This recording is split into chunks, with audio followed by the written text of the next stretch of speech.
ആദ്യമായി ഈ പുണ്യഭൂമിയിൽ ഇന്നേ ദിവസം ഇവിടെ വന്ന് സാക്ഷ്യം പറയാൻ ലഭിച്ച ഈ അനുഗ്രഹത്തെ പ്രതി ഞാൻ സർവശക്തനായ ദൈവത്തോടും കൃപാസനം മാതാവിനോടും ഞാൻ ഒത്തിരി നന്ദി പറഞ്ഞുകൊള്ളുന്നു.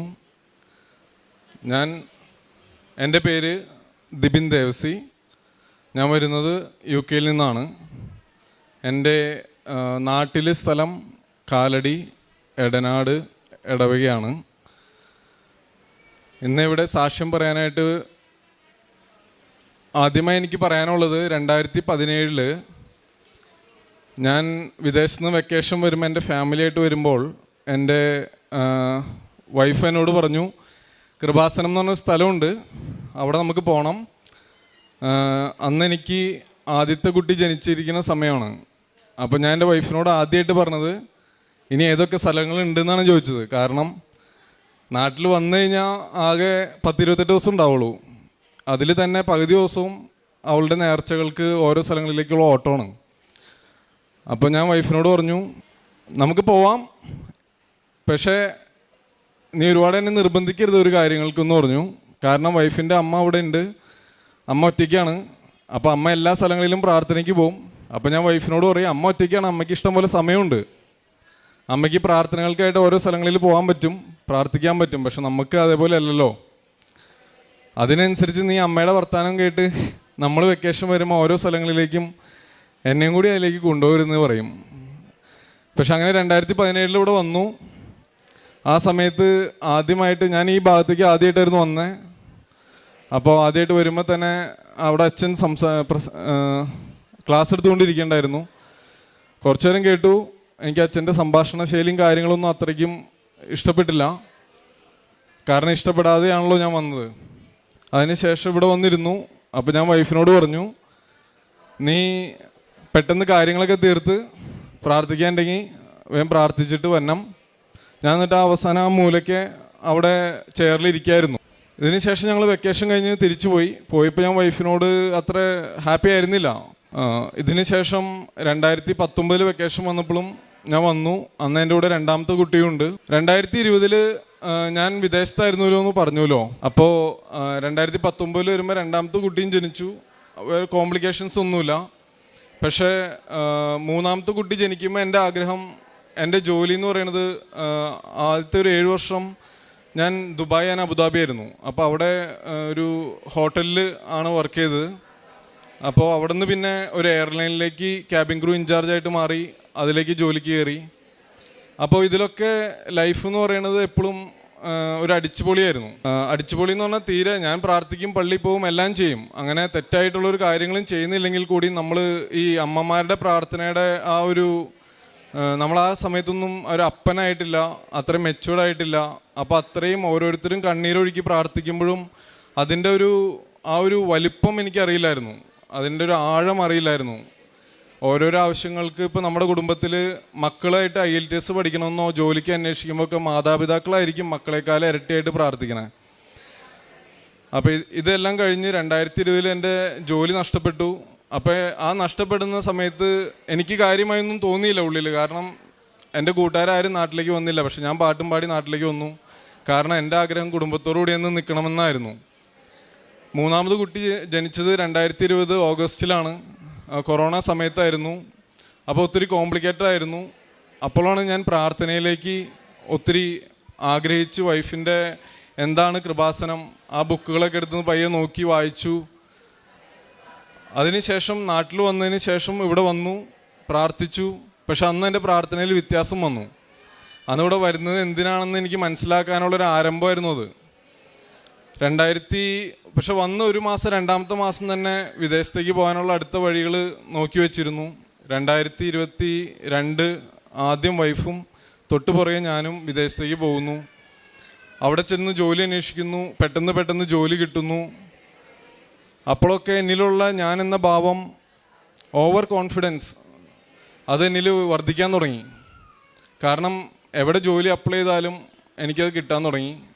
എനിക്കങ്ങനെ ജോലിക്കൊരു ബുദ്ധിമുട്ടുണ്ടായിരുന്നില്ലെങ്കിലും അവിടെ ഗ്രേറ്റ് ഓർമണ്ട് സ്ട്രീറ്റ് എന്ന് പറഞ്ഞാൽ വേൾഡിൽ തന്നെ ബെസ്റ്റ് ഹോസ്പിറ്റലിൽ ഒന്നായ ഹോസ്പിറ്റലിൽ എനിക്ക് എക്സ്പീരിയൻസ് ഉള്ളതുകൊണ്ടും അത്യാവശ്യം ഇംഗ്ലീഷ് ഹാൻഡിൽ ചെയ്യാൻ സാധിക്കണ കാരണം എനിക്ക് അവിടെ തന്നെയാണ് ആദ്യമായിട്ട് ജോലി കിട്ടിയത്. അപ്പോൾ അവിടെ ജോലി കിട്ടി. അവിടെ ജോലി ചെയ്യുമ്പോഴാണ് ഞാൻ ഈ യാഥാർത്ഥ്യങ്ങൾ മനസ്സിലാക്കാൻ തുടങ്ങിയത്. കാരണം അത്രയും നാൾ ഹോസ്പിറ്റലിൽ വർക്ക് ചെയ്തുള്ള, എയർലൈനിലും ഹോട്ടലിലുമാണ് വർക്ക് ചെയ്തിട്ടുള്ളത്.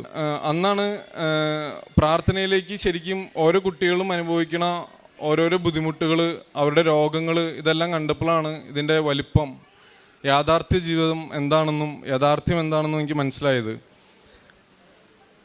ഈ ഗ്രേറ്റ് ഓർമണ്ട് സ്ട്രീറ്റിൽ വരുന്ന പിള്ളേരെന്ന് പറയുന്നത് ഈ വേൾഡിൽ തന്നെ ഏറ്റവും കോംപ്ലിക്കേറ്റഡ് ആയിട്ടുള്ള രോഗങ്ങളായിരിക്കും ആ ഹോസ്പിറ്റലിൽ അഡ്മിഷൻ എടുക്കുക. അപ്പോൾ അതിൽ ഇൻറ്റേർണൽ ഓർഗൻസ് ഇല്ലാത്ത പിള്ളേരുണ്ടാവും, അല്ലെങ്കിൽ ക്യാൻസർ സംബന്ധമായ അസുഖങ്ങളുള്ള പിള്ളേരുണ്ടാവും. അങ്ങനെ ഒത്തിരി ബുദ്ധിമുട്ടുകളിൽ കടന്നു പോകുന്നതാണ്. പക്ഷെ അവർക്ക് പൈസയുണ്ട്. ഇൻ്റർനാഷണൽ പേഷ്യൻസ് വാർഡ് എന്ന് പറഞ്ഞാൽ വലിയ വലിയ ഷേഖുമാരുടെയും വലിയ വലിയ കോടീശ്വരന്മാരുടെ കുട്ടികളൊക്കെ ആയിരിക്കും അവിടെ പേയ്മെൻറ്റ് കൊടുത്ത് അവർ ചികിത്സിക്കുക. അപ്പോൾ അന്ന് എനിക്കൊരു കാര്യം മനസ്സിലായി.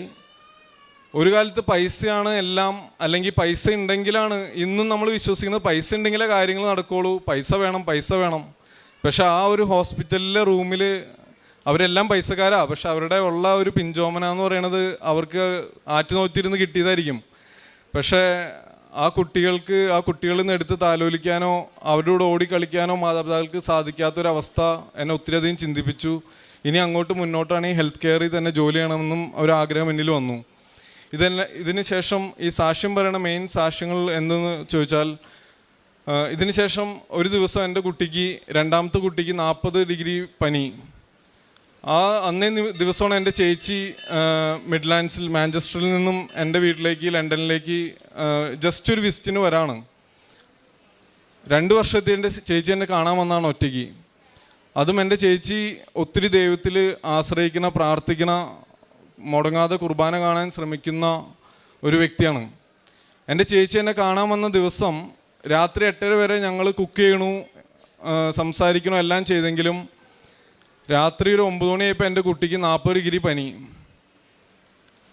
ആ പനി പിടിച്ച് അവനെയും കൊണ്ട് ഞങ്ങൾ ANEയിലേക്ക് ഓടിച്ചെന്നു. അവിടെ ഒരു ഹോൾ നൈറ്റ് വെയിറ്റ് ചെയ്തു. ഡോക്ടർ പറഞ്ഞു നമുക്ക് കിഡ്നി ഒന്ന് ടെസ്റ്റ് ചെയ്യണം. അതിനുശേഷം എന്നെ വീട്ടിലേക്ക് കാൽപോളും ന്യൂറോഫിനും മാറി മാറി തരും അവിടെ. അതെല്ലാം കൊടുത്തിട്ടും പനി കുറയുള്ള, തോളത്ത് കിടക്കാണ്, ഇവിടെ എല്ലാം ചുട്ടുപൊള്ളാണ്. അപ്പോൾ കൃപാസനത്തിൽ വന്നെങ്കിലും കൃപാസനത്തിൽ എൻ്റെ വൈഫ് പറയും, ദിബിനൊന്ന് ഉടമ്പടി എടുത്തു നോക്ക്, എടുക്കാൻ പാടില്ലേ. അപ്പോൾ എനിക്ക് അവളുടെ ഏത് നേരവും പ്രാർത്ഥനയും കാര്യങ്ങളും കാണുമ്പോൾ അവളോട് ഞാൻ പറയും, താൻ ബാധി ദൈവം ബാധി. നമ്മൾ 6 നിയോഗം എഴുതിയിട്ട് ഇനിയും ദൈവം തരും, ഈ 6 നിയോഗങ്ങളൊന്നും കരുതി പ്രയത്നിക്കാതിരുന്നിട്ട് കാര്യമില്ല. അപ്പോൾ ഞാൻ വൈഫിനെ എപ്പോഴും ഉപദേശമാണ്, നീ ഇത്രയും സമയം സ്പെൻഡ് ചെയ്യണത് നീ പ്രവർത്തിക്കാനായിട്ട് ഉപയോഗിക്കുക. ഇതായിരുന്നു. അപ്പോൾ ഈ പനി എന്തായാലും കുറയണില്ല. പനി കുറയാതെ വന്ന സമയത്ത് ഞാനപ്പോൾ തമാശയ്ക്ക് പറഞ്ഞു, ഇത് ഞാൻ മുട്ടുകുത്താൻ വേണ്ടിയിട്ടാണ്, ദൈവത്തിലേക്ക് അടുക്കാൻ വേണ്ടിയിട്ടായിരിക്കും, മാതാവിലേക്ക് അടുക്കാൻ വേണ്ടിയിട്ടായിരിക്കും. അറിവില്ലായ്മ കൊണ്ടാണെങ്കിലും അറിഞ്ഞാണെങ്കിലും ഞാൻ പലതും പറഞ്ഞതാണല്ലോ. ഞാൻ എന്നിട്ട് ഈ പനി മാറുന്നില്ല, എൻ്റെ സിസ്റ്റർ തിരിച്ചു പോയി. അപ്പോൾ ഒരു ദൈവനിയോഗം എന്ന പോലെ ചേച്ചി ആ ദിവസം അവിടെ വരാനും എനിക്കൊരു സപ്പോർട്ടായിരുന്നു. ചേച്ചി പറഞ്ഞ കാരണമാണ് ഹോസ്പിറ്റലിൽ പോയതും. ഇതിന് ശേഷം എൻ്റെ വൈഫ് ജോലിക്ക് പോയേക്കണു. ഞാൻ എന്നിട്ട് പനി പിടിച്ച് കുട്ടി മുകളിൽ റൂമിൽ കിടക്കണു. ഞാൻ നേരെ വന്ന് മാതാവിൻ്റെ തൈലം എടുക്കുകയും ഞാൻ എന്നിട്ട് മുട്ടുകുത്തി മാപ്പ അപേക്ഷിച്ചു, ഞാൻ പറഞ്ഞു പോയതിനെല്ലാം എന്നോട് ക്ഷമിക്കണേ. ഞാൻ ഈ തൈലം പൂശി പ്രാർത്ഥിക്കുന്ന സമയത്ത് എൻ്റെ കൊച്ചിൻ്റെ പനി വിട്ടു പോകണേന്നെല്ലാം പ്രാർത്ഥിച്ചിട്ട് ഞാൻ മുകളിൽ ചെന്ന് തൈലം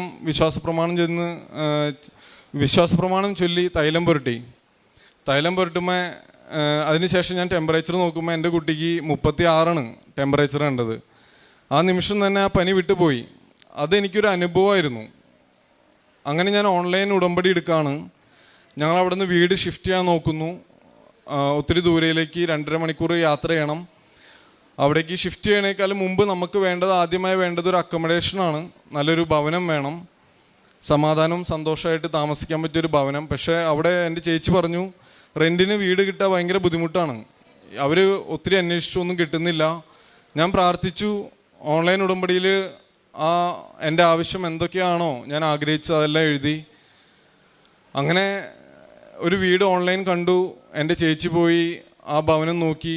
ചേച്ചി വളരെ സന്തോഷിച്ചു. എൻ്റെ അടുത്ത് പറഞ്ഞു നല്ലതാണ്. അങ്ങനെ ഞങ്ങൾക്ക് പേ ചെയ്യാൻ പറ്റുന്ന ആ ഒരു പേയ്മെൻറ്റ് അഫോർഡ് ചെയ്യാൻ പറ്റുന്ന രീതിയിലുള്ള ഒരു ഭവനം എനിക്ക് അവിടെ ലഭിക്കുകയുണ്ടായി. അതുവഴി അടുത്ത കാര്യം എന്താണെന്ന് വെച്ച് കഴിഞ്ഞാൽ, ഞാൻ പറഞ്ഞല്ലോ നമുക്ക് എവിടെ ജോലി അപ്ലൈ ചെയ്താലും നമുക്ക് ജോലി ലഭിക്കുന്നു. ഇതേപോലെ തന്നെ അവിടെ ചെല്ലുന്നു, ആദ്യമായിട്ട് ഒരു ഇൻ്റർവ്യൂ അറ്റൻഡ് ചെയ്യുന്നു. അത് ഇതേപോലെ ഒരു ഹോസ്പിറ്റലിലായിരുന്നു. പക്ഷേ ഞാൻ വിചാരിച്ചു ആ ജോലിക്ക് പോകണ്ട, കാരണം ഞാൻ എവിടെ അപ്ലൈ ചെയ്താലും എനിക്ക് ജോലി കിട്ടും. അപ്പോൾ ആ ഒരു ഓവർ കോൺഫിഡൻസ് ഉള്ളതുകൊണ്ട് തന്നെ മറ്റെല്ലായിടത്തും ജോലി അന്വേഷിച്ചു. അവസാനം ജോലി എങ്ങും വേറെ റെഡി ആയില്ല. അപ്പോൾ ഈ ജോലി എങ്ങും റെഡി ആവാത്തതുകൊണ്ട് തന്നെ തൊട്ടടുത്തുള്ളൊരു ഫാക്ടറിയിൽ ഞാൻ ജോലിക്ക് പോയി. അവിടെ ജോലിക്ക് ചെന്ന് അവിടെ ജോലി 2-3 ദിവസം ചെയ്തു. അപ്പോഴേക്കും ആദ്യം ചെയ്ത ജോലിയുടെ പേപ്പർ വർക്കുകളെല്ലാം കംപ്ലീറ്റ് ആയി. ഇനി പോകണമോ വേണ്ടയോ, 45 മിനിറ്റ് ഡ്രൈവ് ചെയ്യാനുണ്ടായിരുന്നു. ഞാൻ എന്നിട്ട് നന്നായി പ്രാർത്ഥിച്ചൊരുങ്ങി ആ ജോലി തുടങ്ങി. പക്ഷെ ജോലി തുടങ്ങുന്ന സമയത്തും ഇനി എങ്ങനെ മുന്നോട്ട് പോകും, കാരണം വൈഫിന് 3 ദിവസം ജോലി ചെയ്യണം. എനിക്ക് 3 ദിവസത്തേക്കുള്ളിൽ ജോലി ചെയ്യാൻ പറ്റില്ല. 5 ദിവസത്തെ ട്രെയിനിങ്സ് വരുന്നുണ്ട്. അപ്പോൾ പലപ്പോഴായിട്ടുള്ള ട്രെയിനിങ്ങുകളിൽ വൈഫിൻ്റെ ജോലിനെ അത് ബാധിക്കും. ആ സമയത്ത് വൈഫിൻ്റെ അമ്മ വരാമെന്ന് പറയുകയും അത് മാതാവ് എനിക്ക് ആ ജോലി ചെയ്യാൻ പറ്റുന്ന രീതിയിലും അതോടൊപ്പം തന്നെ ആ സാഹചര്യങ്ങൾ എനിക്ക് ആ ജോലിക്ക് വേണ്ടിയിട്ട് ഒരുക്കി തന്നു. അത് വലിയൊരു അത്ഭുതമായി കാണുന്നു. കാരണം വിൻ്റർ ആയിരുന്നു UK-ൽ. ആ സമയത്ത് ഞാൻ താമസിക്കുന്ന സ്ഥലത്ത് മഞ്ഞൊക്കെ വീഴുന്ന സ്ഥലമാണ്. മമ്മി വരുമെന്ന് ഒട്ടും പ്രതീക്ഷിച്ചില്ല. എങ്കിലും മമ്മി അവിടെ വരികയുണ്ടായി. ഞാൻ മമ്മീനെയും കൊണ്ടാണ് ഇപ്പോൾ തിരിച്ചു വന്നത്. അപ്പോൾ കഴിഞ്ഞ വർഷം ഉടമ്പടിയിലെടുത്ത സാക്ഷ്യത്തിന് ശേഷം, ഉടമ്പടി ഓൺലൈൻ എടുത്തതിന് ശേഷം ഞാൻ light day candle prayer continuous ആയിട്ട് ചെയ്തു വരുന്നു. കാരണം വീണ്ടും ഞാൻ അത് പുതുക്കാൻ ഓൺലൈൻ നോക്കുമ്പോൾ അത് സാധിച്ചിരുന്നില്ല. അതിനുശേഷം എനിക്ക് ഒരു കാര്യം കൂടി മനസ്സിലായി.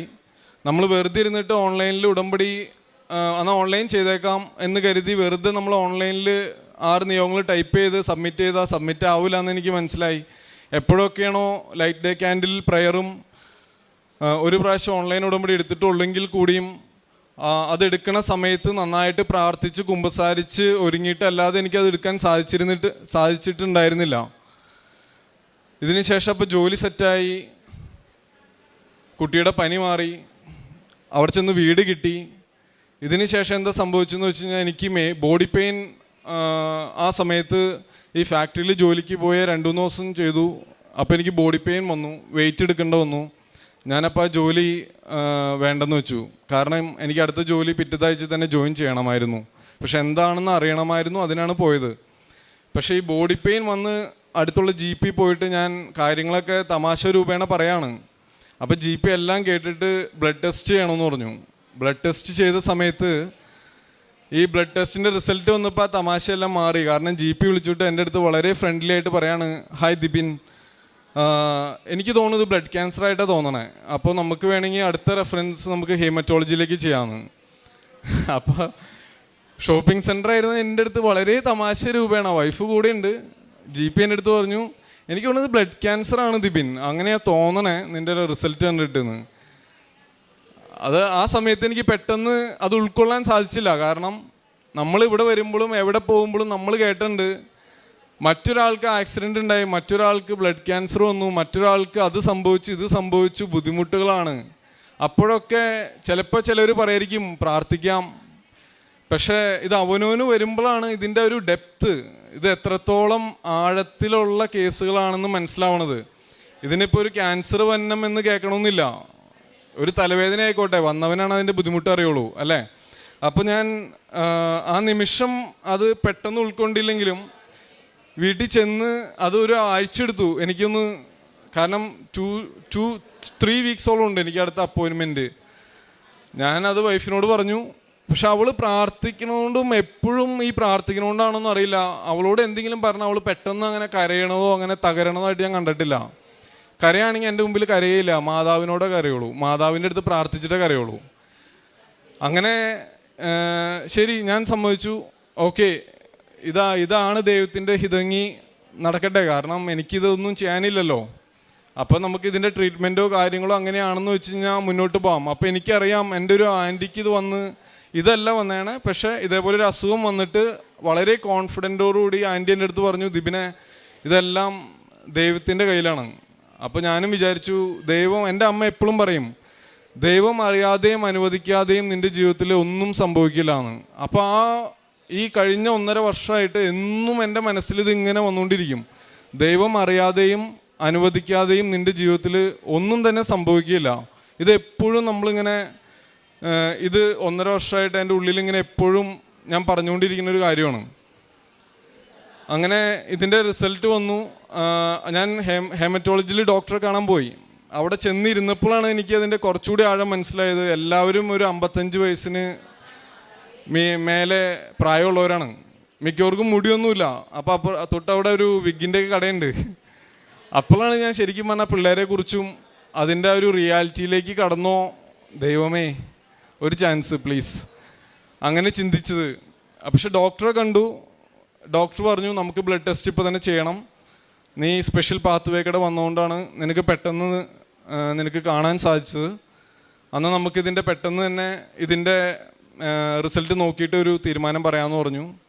ഞാൻ എല്ലാ കാര്യവും വളരെ ഓപ്പണായിട്ട് ഡോക്ടറോട് പറഞ്ഞു. ഡോക്ടർ ബ്ലഡ് ടെസ്റ്റുകളെല്ലാം നടത്തി. അത് കഴിഞ്ഞ് വീണ്ടും 1 വീക്ക് 2 വീക്സോളം എടുത്തു എൻ്റെ റിസൾട്ട് വരാൻ.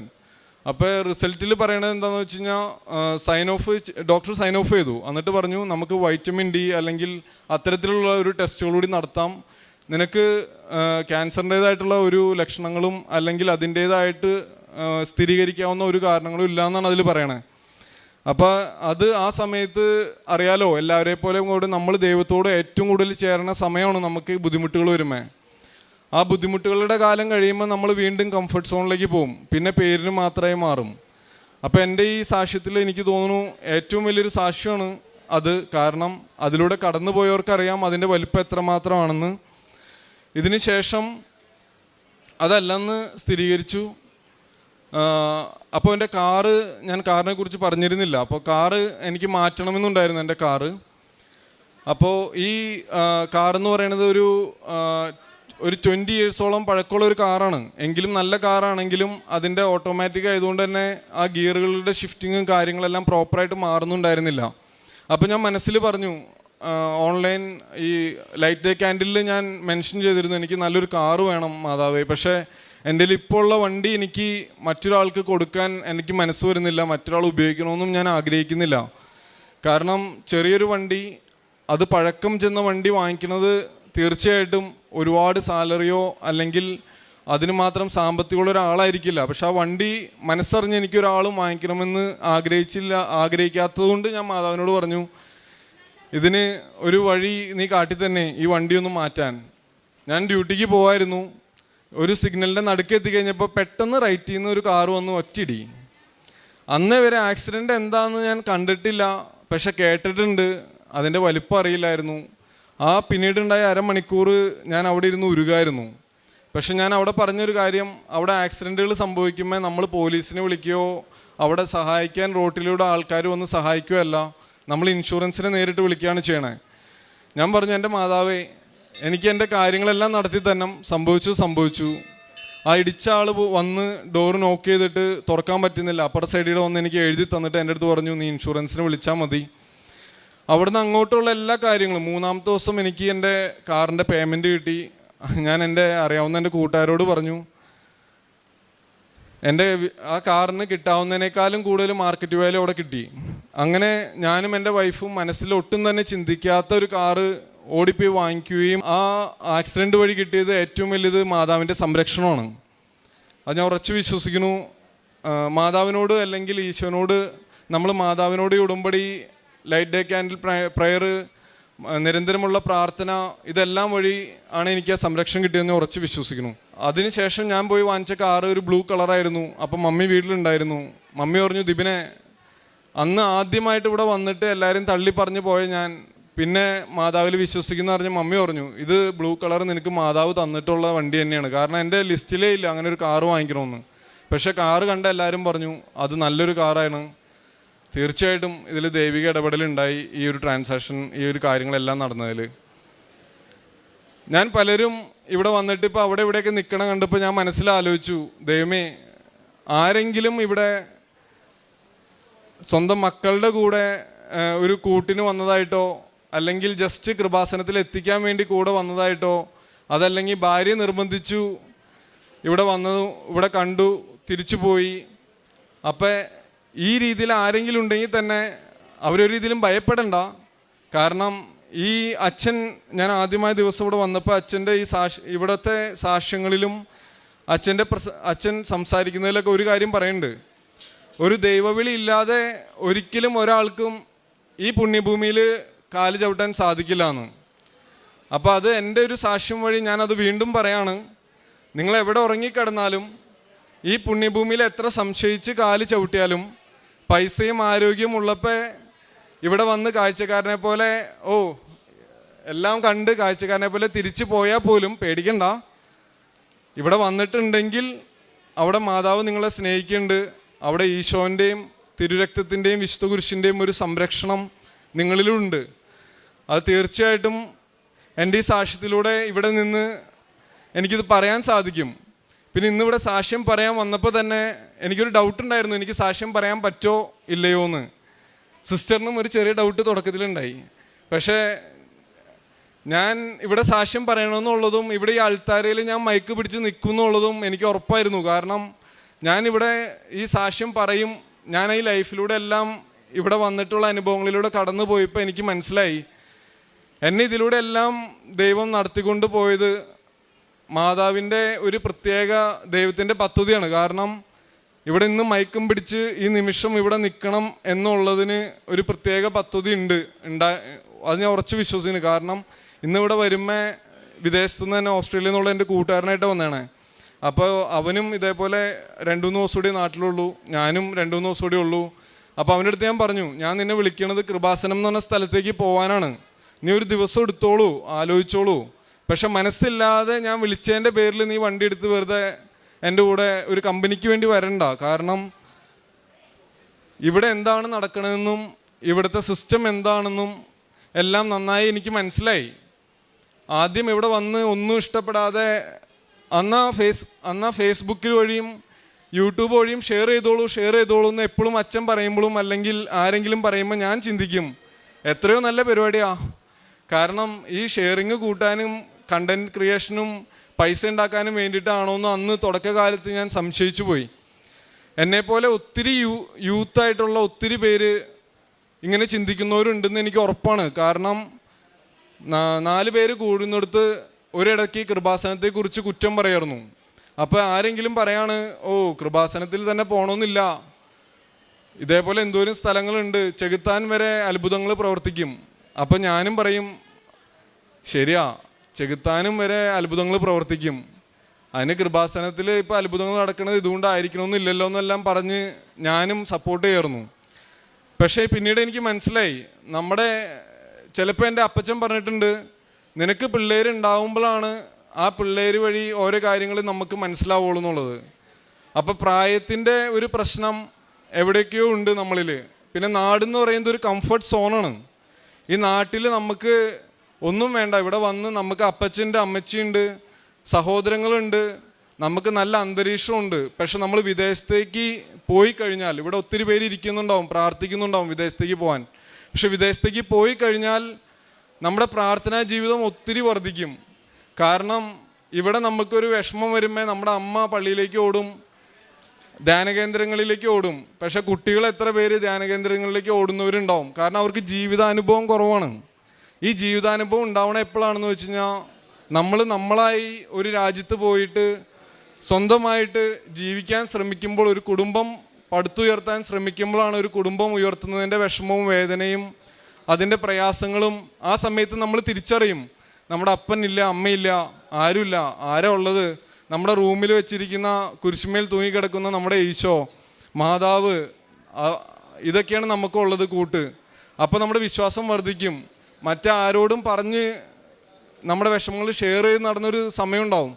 ഇപ്പോൾ ഏറ്റവും കൂടുതൽ എല്ലാവരും എന്ത് ഫൈനാൻഷ്യൽ ക്രൈസിസ് ആയിക്കോട്ടെ, ഹെൽത്ത് കണ്ടീഷൻ ആയിക്കോട്ടെ, എന്ത് ഇഷ്യൂ വന്നാലും ആരോടും പറയാൻ ആഗ്രഹിക്കുന്നില്ല. അവനൊരു ബുദ്ധിമുട്ടില്ല എന്ന് അറിയിക്കാനാണ് എല്ലാവരും മത്സരിക്കുന്നത്. ഞാനിവിടെ ഈ സാക്ഷ്യം പറയുമ്പോൾ ഞാൻ പറയാണ്, എന്നെപ്പോലെ ഒത്തിരി പേര് ബുദ്ധിമുട്ടുകൾ അനുഭവിക്കുന്നവരുണ്ടാവും, എന്നെപ്പോലെ ഒത്തിരി പേര് സംശയത്തോടെ നോക്കി കാണുന്നതുണ്ടാവും. ഈ കൃപാസനം എന്നുള്ളത് സ്വർഗത്തിനും ഭൂമിക്കും ഇടയ്ക്ക് ദൈവം പണിതിട്ടുള്ള ഒരു ബ്രിഡ്ജാണ്. ഈ ബ്രിഡ്ജിലൂടെ ഇവർ പറയുന്ന കാര്യങ്ങൾ അതൊരിക്കലും നമ്മൾ സത്യക്രിസ്ത്യാനികൾ അല്ലെങ്കിൽ ദൈവത്തിൽ വിശ്വസിക്കുന്നവർ പാലിക്കേണ്ട കാര്യങ്ങളെ ഇവിടെ പറയുന്നുള്ളൂ.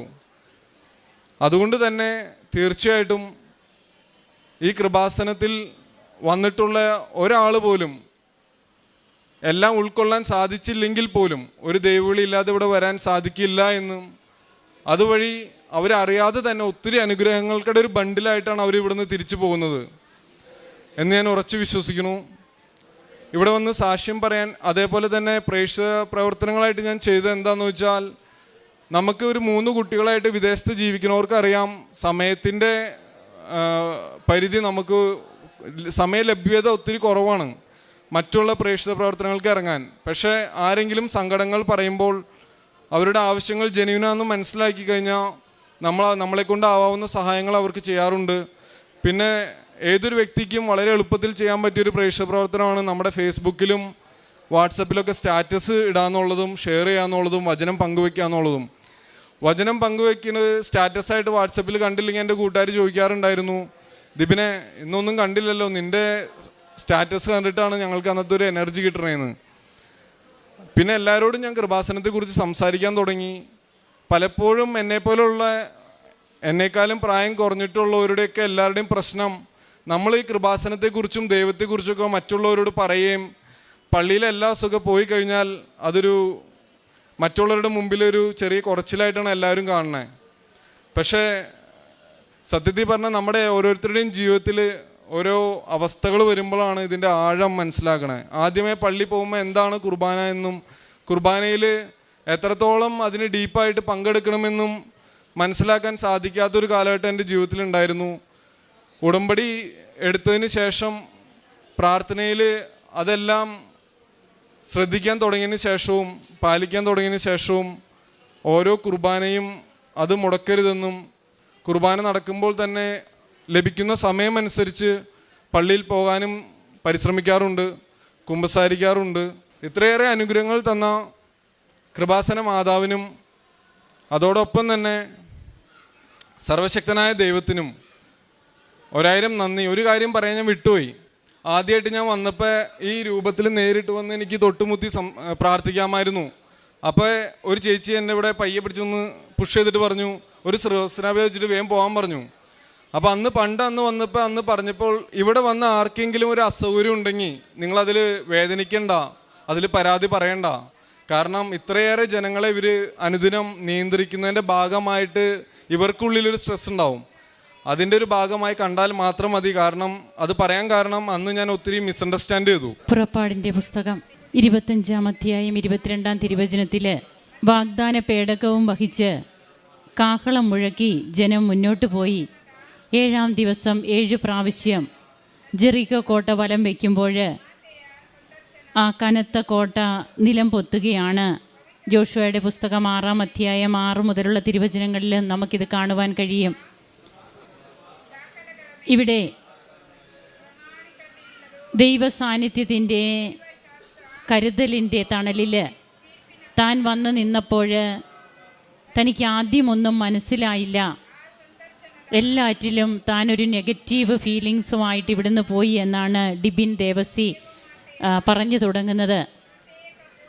ഒന്നിലും ഒരു സന്തോഷം തോന്നിയില്ല. എവിടെയും അസ്വസ്ഥതകളൊക്കെ ഫീൽ ചെയ്ത് കടന്നു പോകുന്ന മകൻ. തൻ്റെ വൈഫ് ഉടമ്പടി എടുത്തു. പിന്നീട് ഇന്ന് ഇവിടെ പറഞ്ഞ, നിങ്ങൾക്ക് ഇവിടെ വരുമ്പോൾ എന്തെങ്കിലും അസ്വസ്ഥത തോന്നുന്നുണ്ടെങ്കിൽ അത് ആരും കാര്യമാക്കണ്ട. എൻ്റെ ജീവിതത്തിൽ എനിക്കിന്ന് അതാണ് പറയാനുള്ളത്. ഇത്രയും തിരക്കിനിടയിൽ ആരെങ്കിലും നമ്മോട് എന്തെങ്കിലും പറഞ്ഞാൽ അതിനൊക്കെ കൃപയുടെ വാക്കുകളായിട്ട് അത് നമ്മുടെ ജീവിതത്തിൽ മാറും.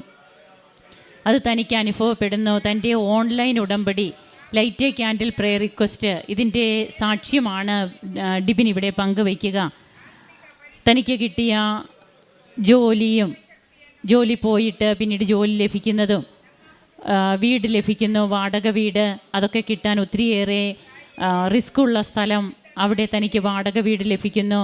തൻ്റെ കുഞ്ഞിൻ്റെ രോഗസൗഖ്യം, അന്നാണ് ആദ്യമായിട്ട് ഞാൻ മുട്ടുമടക്കാൻ വേണ്ടിയിട്ടാണ് ഇത് എന്ന് സ്വയം ബോധ്യപ്പെട്ട് താൻ ഉടമ്പടി നേർച്ച വസ്തുക്കൾ ഉപയോഗിച്ച്, ഉടമ്പടി തൈലം ഉപയോഗിച്ച് കുഞ്ഞിന് എങ്ങനെയാണ് സംരക്ഷണം ലഭിച്ചത്, പനി പെട്ടെന്ന് വിട്ടുമാറി എന്നാണ് ഈ മകൻ പങ്കുവയ്ക്കുക. അങ്ങനെ പിന്നീട് തനിക്ക് ഒരു വെഹിക്കിൾ ലഭിക്കുന്നതും, തനിക്കുണ്ടായിരുന്ന ഒരു വെഹിക്കിള് ഇതൊക്കെ ഒരു അപകടത്തിലൂടെ തനിക്ക് നഷ്ടപ്പെടുന്നു. എന്നാൽ ഏറ്റവും നല്ല വിലയ്ക്ക് തന്നെ ഇൻഷുറൻസ് എല്ലാമായിട്ട് അത് വിറ്റുപോകുന്നു. അപ്പോൾ അപകട സാഹചര്യങ്ങളിൽ കൂടി നടക്കുമ്പോഴും അതിലും നിന്നെക്കുറിച്ചൊരു പദ്ധതി എൻ്റെ മനസ്സിലുണ്ട്, നിൻ്റെ നാശത്തിനല്ല ക്ഷേമത്തിനുള്ള പദ്ധതി എന്ന് ജെറമിയ പ്രവാചകൻ്റെ പുസ്തകം 29:11 പറയുന്നത് ഇന്ന് താൻ അനുഭവിക്കുകയാണ്. തൻ്റെ ഓവർ കോൺഫിഡൻസ് ഒക്കെ തനിക്ക് ഒന്നുമല്ലാതായി. ഇന്ന് ദൈവത്തിൽ പൂർണ്ണമായും താൻ ആശ്രയിക്കുന്നു. അതുപോലെ കൃപാസനത്തെക്കുറിച്ച് മറ്റുള്ളവർ പറയുമ്പോൾ താനും അതിൻ്റെ കൂടെ കൂടി കൃപാസനത്തിന് നല്ലതല്ലാത്ത രീതിയിലുള്ള കാര്യങ്ങൾ താൻ പറഞ്ഞിരുന്നെങ്കിൽ ഇന്ന് താനൊരു സാക്ഷ്യമാണ്. തൻ്റെ സ്റ്റാറ്റസ് വഴി ഇന്ന് എങ്ങനെയാണ് കൂട്ടുകാരെയൊക്കെ അടുപ്പിക്കുന്നത് കൃപാസനത്തിലേക്ക്, ദൈവവചനമൊക്കെ താൻ ഷെയർ ചെയ്യും. ഡിവിനെ, ഇന്ന് നിൻ്റെ ഷെയറിംഗ് ഒന്നും കിട്ടിയില്ലല്ലോ എന്ന് വിളിച്ചു ചോദിക്കുന്ന ഒരു ഫ്രണ്ട്സിൻ്റെ ശൃംഖല തനിക്കുണ്ട്. അതുപോലെ തന്നെ കൃപാസനം എന്ന് പറയുന്നത് സ്വർഗത്തിനും ഭൂമിക്കും ഇടയിലുള്ള ബ്രിഡ്ജാണെന്ന് ഈ മകൻ പറയുന്നു. തെദേവും എന്ന തൻ്റെ പുസ്തകത്തിൽ ബഹുമാനപ്പെട്ട VP ജോസഫ് അച്ഛൻ എങ്ങനെയാണ് പരിശുദ്ധ അമ്മയുടെ കൈപിടിച്ച് താൻ നടത്തിയ തൻ്റെ ജീവിതയാത്ര, അതായത് ഒരു ഒറ്റ തടിപ്പാലത്തിലൂടെ രാത്രിയിൽ താൻ തോടിനക്കരെ കിടക്കുമ്പോൾ അവിടെ തനിക്ക് കൂട്ടായിരുന്നത് കർത്താവിൻ്റെ മാലാഖ എന്ന പ്രാർത്ഥനയും തൻ്റെ അമ്മയുടെ ജപമണി മാലകൾ. അപ്പോൾ സ്വർഗത്തിനും ഭൂമിക്കുമിടയിലുള്ള ഒരു ബ്രിഡ്ജെന്ന് ഈ മകൻ പറയുമ്പോൾ തീർച്ചയായും തനിക്ക് വിളക്കുമേന്തി താൻ പാലം കയറുമ്പോൾ തൻ്റെ പെറ്റമ്മ പാലത്തിൻ്റെ ഒരു കരയിൽ നിൽക്കുമ്പോൾ ഒരു കാറ്റ് വന്ന് ആ വിളക്ക് കെട്ടുപോവുകയാണ്. ബഹുമാനപ്പെട്ട VP ജോസഫ് അച്ഛൻ പാലത്തിൻ്റെ നടുവിലും അങ്ങോട്ടോ ഇങ്ങോട്ടോ പോകാൻ പറ്റാത്ത അവസ്ഥ, കൂറ്റാക്കുറ്റിയിട്ട് അവിടെ തനിക്ക് ദീപമായത് താൻ 4 വയസ്സ് മുതൽ അറിഞ്ഞ തൻ്റെ അമ്മയാണ്, പരിശുദ്ധ അമ്മയാണ് എന്നൊക്കെ ബഹുമാനപ്പെട്ട അച്ഛൻ്റെ ജീവചരിത്രക്കുറിപ്പിൽ നമുക്ക് കാണുവാൻ കഴിയും. തെദേവും എന്ന പുസ്തകത്തിൽ ഇന്നിതൊക്കെ തന്നെയാണ് കൃപാസനത്തിൻ്റെ ഉടമ്പടിയിലൂടെ അനുഭവങ്ങളായിട്ട് ഓരോ മക്കളും അനുഭവിക്കുന്നത്. അതായത് അമ്മ അടയാളങ്ങളുടെ ശുശ്രൂഷ എങ്ങനെയാണ് ഇന്നിവിടെ നടത്തുന്നതെന്നും, അമ്മയുടെ വിരൽ തുമ്പിൽ പിടിച്ച് ജപമാലയും പിടിച്ച് സ്വർഗത്തിൻ്റെ വാതിൽപ്പടി വരെ നടക്കാൻ പറ്റിയ പരിശുദ്ധ മറിയമേ, തമ്പുരാൻ്റെ അമ്മേ, പാപികളായ ഞങ്ങൾക്ക് വേണ്ടി ഇപ്പോഴും ഞങ്ങളുടെ മരണസമയത്തും തമ്പുരാനോട് അപേക്ഷിക്കണമേ എന്ന പ്രാർത്ഥന നാം ആത്മാർത്ഥമായിട്ട് ഉരുവിടുമ്പോൾ തീർച്ചയായും അതൊക്കെ നമുക്ക് സ്വർഗത്തിൻ്റെ അടയാളങ്ങളായിട്ട് നമ്മുടെ ജീവിതത്തിൽ പ്രതിധ്വനിക്കുകയാണ്.